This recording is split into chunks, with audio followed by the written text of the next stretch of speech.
Yeah, it's okay. So, hello everybody. This is Terry Joyce, and then we're in Occupy LA, actually in a very special tent, kind of near the steps of City Hall. It's raining outside, and we have somebody who protested on Thursday in front of the Bank of America, and he was actually one of the soldiers out there that got arrested and spent some time in jail. And I want to introduce him to whatever like I'm doing a show right now. I want to introduce him to Occupy LA because we live here. So, tell us what happened on that Thursday.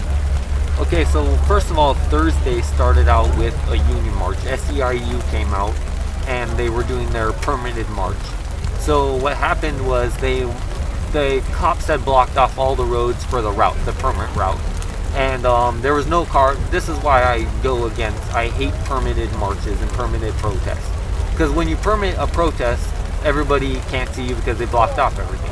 Well, anyways, they marched around and they came around to the end of their permit. So the first thing that happened is the occupiers, the ones who were with the union members but not with the permit, we wanted to go further past the little line that the police officers with the bikes had made. So we ran past the ran up to the permit line where all the cops were, and there was a scuffle. So a few of us broke through, 2 of our people got arrested, and I came back around the cop line and I walked on the sidewalk and I started running to get past the line, just to walk on the sidewalk. And then the cops had swarmed me and I dropped to the ground peacefully protesting and laying down. So reporters came up to me, asked me questions, and then the cops left and didn't mess with me because they didn't want all that publicity for someone on the sidewalk. So what happened is, after that, we didn't believe that the SEIU march had gotten much done, so we went to the Bank of America. All of the occupiers, there must have been about 300. Don't quote me on that number, but it seemed like that many. So we pitched up tents on the grass of the Bank of America, and we were told to disperse because it was private property. Well, some of us didn't want to disperse. There was about 30 of us, I believe, and we stayed on the lawn. And what happened is riot cops, they filled 2 blocks worth, 2 streets worth of riot cops and cop cars, and they swarmed for about 30 protesters that were on the lawn. So basically, I was standing there because there was a group of people surrounding the tents that they had set up, and they had linked arms. And then there was another group of people blocking off the riot cops from coming down the sidewalk just to give us some time. So basically, there was me and my friend.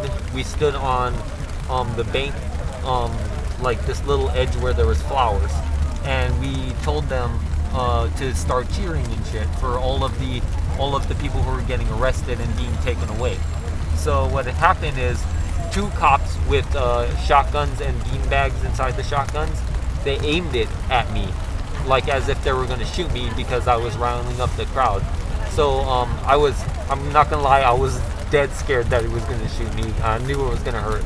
So I turned my back, because if someone's going to shoot me, they're going to have to shoot me in the back, especially a cop. So as soon as I turned my back and threw off my glove for throwing the tear gas canisters, which never came, everybody started chanting, "Oh, you're going to shoot him in the back, how can you do that," and stuff. So as soon as that was all over, the cop didn't shoot me, and the riot cops started to move in. So our protesters, I blocked the protesters, so I was going to be the first one arrested for the circle area at least. And as soon as they grabbed me, I dropped to the ground just to be non-violent, non-resisting, just went limp. They picked me up and they started taking me to the paddy wagon. What had happened was, once I got to the paddy wagon, they cuffed me. It was actually pretty tight. My hands turned purple and they wouldn't cut them off until I gave my name, which I never gave, but they cut them off anyways. But as soon as I was in there, in the paddy wagon, after they were done being nice to me and none of the cameras could see me, they took my my little scarf right here and my 2 necklaces that I had, and they picked me up by my pants and my necklaces and threw me inside the paddy wagon and broke my necklaces. And then they they messed up my knuckle when they threw me in because my hands were behind my back and it got bruised pretty bad. It's healed up now because I was in jail. But after they took us all to the jail, and processed this all. Some of our people got bailed out because they had their names on a list for being bailed out. And then I didn't give my name. I just went straight up John Doe.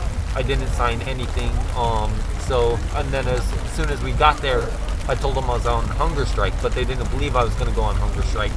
So after the first 24 hours of hunger strike that I was on there, they put me in solitary confinement so I wouldn't spread my hunger strike ideas to the other prisoners.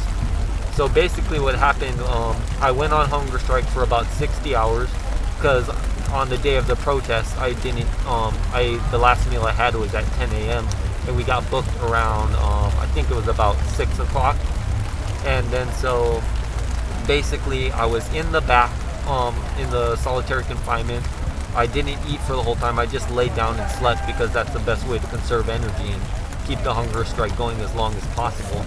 But then basically they kicked me out because they couldn't keep me any longer, and they didn't even care if I signed my name anymore. They just said just put an X on it and be done with it, and they kicked me out of the jail. And I'll be going to court on December 14th, but I think nothing's going to happen of it because it was a citizen's arrest. There was this man called Thompson Dave, someone at the bank, a security person or the owner of the bank property, I don't know.